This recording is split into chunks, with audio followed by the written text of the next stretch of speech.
Nous allons parler du POS, plan d'organisation de la surveillance et des secours, qui est une obligation donc réglementaire sur toutes les baignades ouvertes au public et d'accès payant.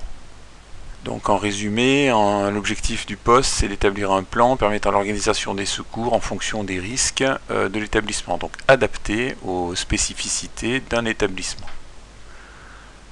Donc ceci date de 1991, ça a été modifié.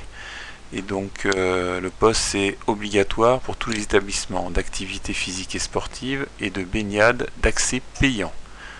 Donc c'est ouvert au public, ce sont des établissements d'APS et c'est d'accès payant.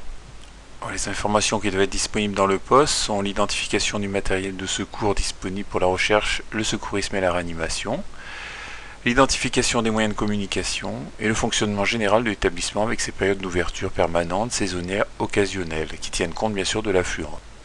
Dans le POS doit figurer la fréquentation maximale instantanée choisie par le maître d'ouvrage, c'est-à-dire que sur un établissement ouvert au public et d'accès payant, en fonction de la surveillance qui est prévue, du nombre de bassins ouverts, il doit y avoir un nombre de personnes maximaux. Donc que ce soit en hiver, saisonnière ou sur les moments de forte fréquentation, sur les pics de fréquentation, il doit y avoir une adaptation de la surveillance et au nombre de personnes et du nombre de personnes aux moyens de surveillance. Tout le monde est concerné, donc il y a le personnel en nombre, ses qualifications, les autres personnels dans l'établissement, qui peuvent être par exemple le personnel qui est à la caisse pour les droits d'entrée, ou les personnels qui sont à la surveillance ou au nettoyage dans les vestiaires, sont concernés par le POS et participeront au dispositif de secours.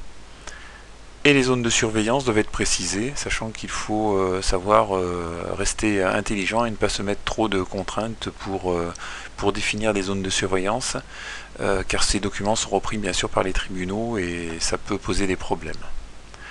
L'organisation interne en cas d'accident, comprenant l'alarme au sein de l'établissement et l'alerte des secours extérieurs. Qui alerte, comment, dans quelle situation, tous les cas de figure, ou une grande majorité des cas de figure doit être prévue.